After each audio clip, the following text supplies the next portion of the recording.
네, 여러분 안녕하십니까? 이정명TV의 이정명입니다. 그 뜨겁던 뙤약볕도 매미소리와 함께 입추와 함께 서서히 자리를 물려주고 있는데 아직도 우리를 끈질기게 물고 있는 불편한 것이 있습니다. 거리두기를 그만큼 했으면, 외출 자제를 그만큼 했으면, 또 학교도 쉬고 교회와 성당도 법회도 쉬었건만 아직도 그 불청객은 물러나지 않고 있습니다. 이제 어쩌면 우리의 생활 태도와 라이프 스타일 자체를 바꿔야 할 것 같습니다. 벌써 비대면이 일상으로 자리를 잡았습니다. 코로나19로 인한 고통은 우리의 무절제하고 탐심으로 인한 고통이라고 그러죠. 이제는 코로나19 방역에 대한 대책도 바꾸어야 하지만은 그보다는 이제 우리 생활 전반을 돌아보고 다시 한번 소중한 지구를 생각하고 아끼고 실천하는 거 필요하다고 생각이 됩니다.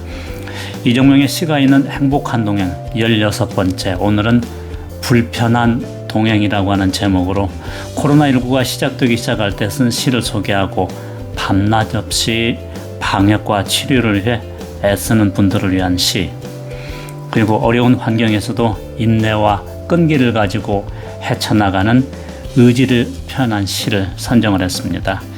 먼저 키티 오메라의 시 그리고 사람들은 집에 머물렀다를 소개해 드리겠습니다. 그리고 사람들은 집에 머물렀다. 그리고 사람들은 집에 머물렀다.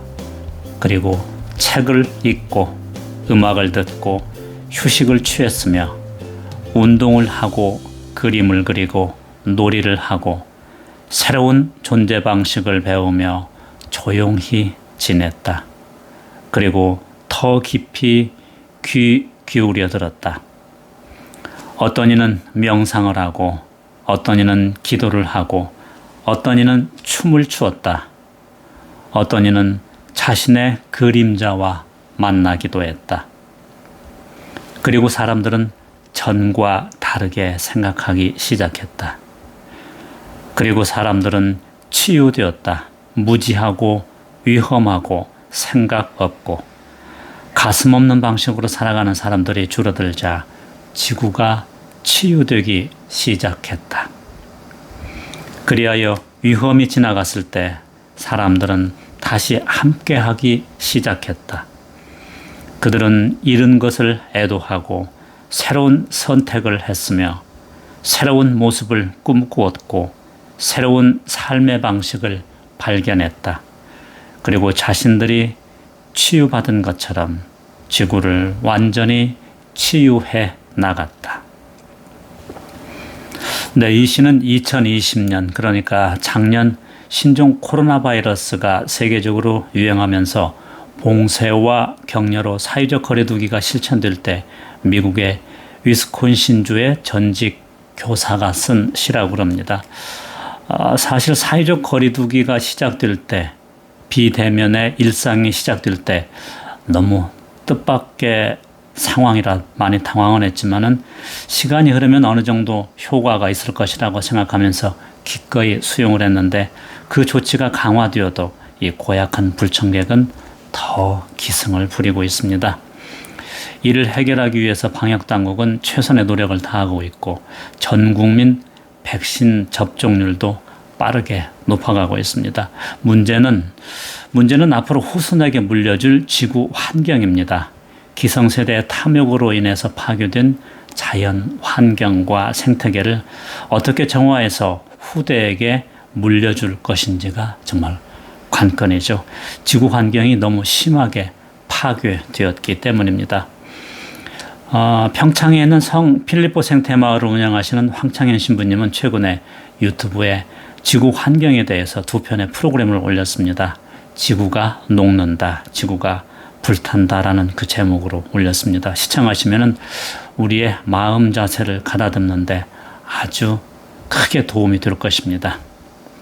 앞에서는 희망을 가지고 절제와 자제를 하는 시민들의 모습을 그렸다면 이번에 소개해드릴 시는 의료진의 노고에 대한 보답시입니다. 시인님의 아동문학가인 마이클 로젠이 쓴 그 손이 이 손들이다입니다. 맨 처음에 우리를 만지는 손이 이 손들이다. 당신 이마에 열을 재고 맥박을 재고 침상을 만들어주는 손. 당신의 등을 두드려주고 피부 반응을 살피고 팔을 잡아주고 쓰레기통을 밀고 가고 전구를 갈고 수액량을 고정시키고 유리물병에 물을 부어주고 엉덩이를 바꿔주는 손이 이 손들이다. 스위치를 켜주고 상처를 누그러뜨려주고 탈지면을 소각시키고 따끔한 주사를 놓고 날카로운 기구들을 처리하고 검사 순서를 정해주는 손. 소변줄 새는 걸 바로잡아주고 침상 변기를 비워주고 기도에 삽입한 관을 소독해주고 산소통을 옮겨주고 수술할 때 압박 집게로 동맥을 움켜잡고 깁스를 만들고 고통 완화제 복용량을 기록하고 그리고 마지막에 우리를 만지는 손이 이 손들이다.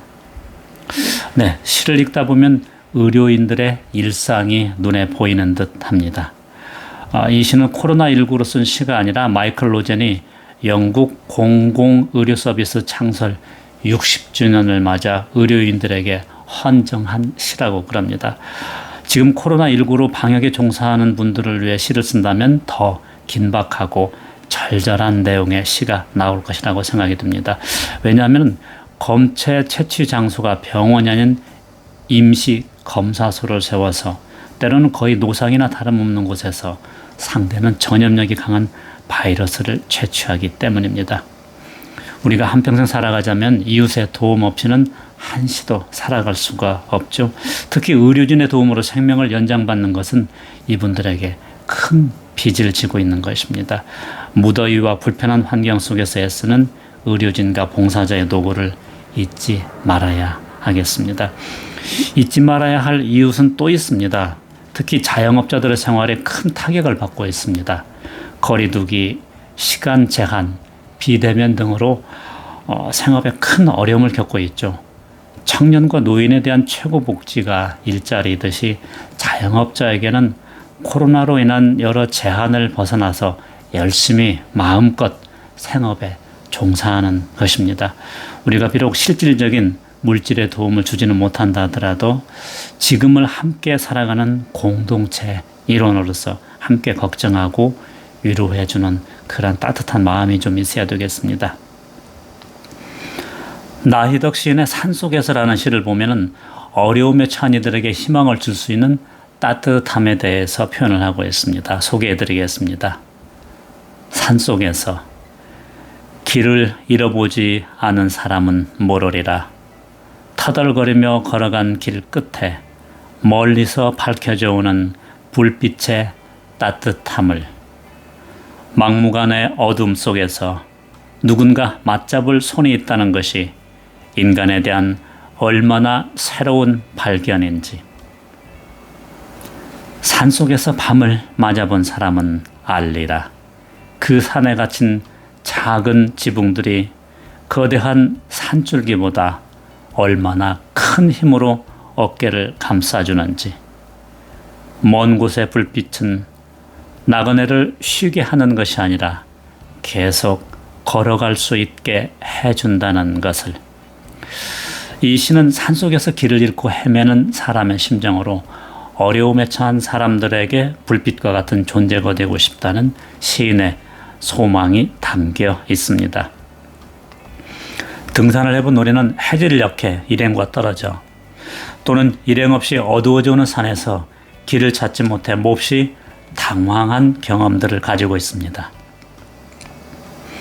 시 안에 있는 작은 지붕은 길을 잃고 당황한 사람에게 얼마나 큰 힘을 주었겠습니까? 또한 불빛은 따뜻함과 안도하게 해주는 존재로서 의지하고 도움을 받을 수 있는 존재입니다. 어려움을 극복하고 살아갈 수 있는 희망을 주는 그런 존재인 것이죠. 그럼에도 불구하고 때로 정신조차 차릴 수 없는 상황이 온다 해도 우리의 선배들이 입술을 꽉 물고 버텨왔듯이 우리도 지금을 살아내야 합니다. 정호성 시인이 쓴 시가 있는 산문집 외로워도 외롭지 않다에는 경남 함안에 있는 아라 연꽃에 대한 이야기가 나옵니다. 이 아라 연꽃은 700여 년 전에 고려시대 연씨가 피운 꽃이라고 그러죠.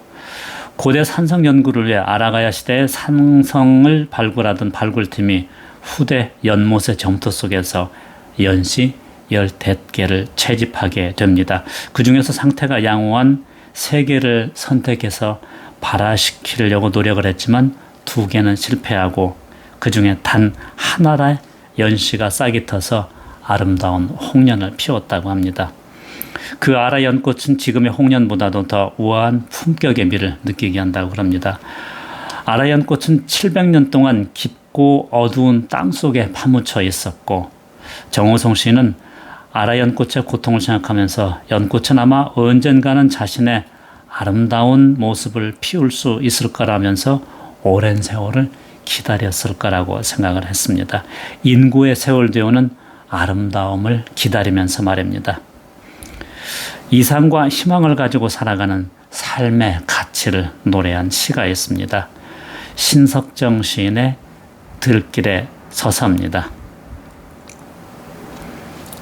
들길에 서서 푸른 산이 흰 구름을 지니고 살듯 내 머리 위에는 항상 푸른 하늘이 있다. 하늘을 향하고 산삼처럼 2팔을 드러낼 수 있는 것이 얼마나 숭고한 일이냐.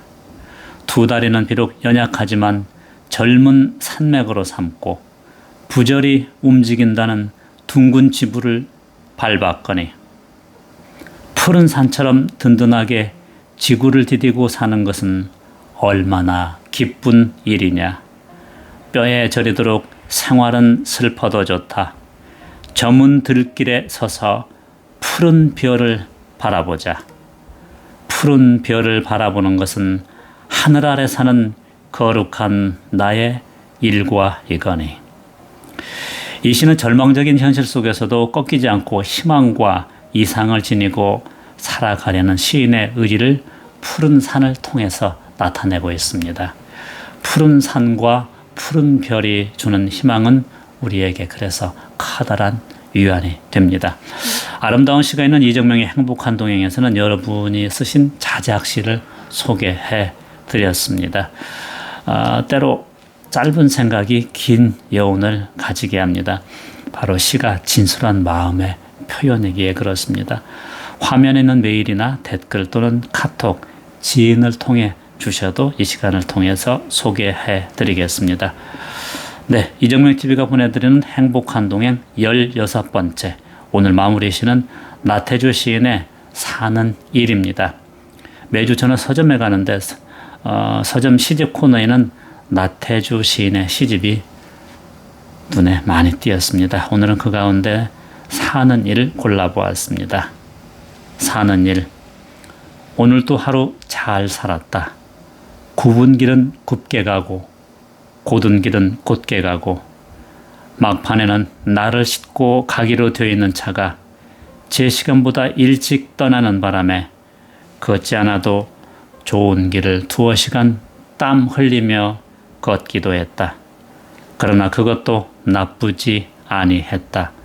걷지 않아도 좋을 길을 걸었으므로 만나지 못했을 뻔했던 싱그러운 바람도 만나고 숲을 사이 빨갛게 익은 멍석 딸기도 만나고 해저문 개울가 고기빈을 찍으러 온 물총새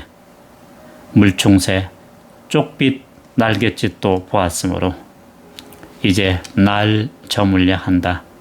길바닥을 떠들던 바람은 잠잠해지고 새들도 머리를 숲으로 돌렸다. 오늘 또 하루 나는 이렇게 잘 살았다. 이 시는 일상의 모든 상황을 긍정적으로 받아들이고 그런 속에서 살면서 생활을 모두 받아들이는 긍정적인 만족해하는 태도를 노래하고 있습니다. 우리가 나이가 들면은 성장기가 멈춘 뒤에는 그 누구라도 물리적으로 신체가 뒷걸음질을 하게 됩니다. 순발력도 둔해지고요. 생각도 창의적이지 못하고 몸 안의 기도 달라집니다. 그럼에도 함께 가야 하는 반갑지 않은 친구들인데 어느 틈에 코로나19가 우리 생활 전반에 파고 들었습니다. 전문가들의 말로는 예전으로 바로 돌아가기는 어렵고요. 감기처럼 붙어 살 것이라고 그러나요? 정말 불편한 동행이죠. 그렇다면 이제는 우리의 지혜를 다해서 없앨 수는 없다 하더라도 거리를 두는 방법을 찾아야 할 것으로 보입니다. 아라연꽃, 매미, 달팽이 등 자연 속에 있는 우리 친구들한테서 그래서 배울 점이 참으로 많습니다. 네, 이정명의 행복한 동행 16번째 이야기는 여기에서 마칩니다. 오늘도 함께 해주신 여러분 고맙습니다. 건강하십시오.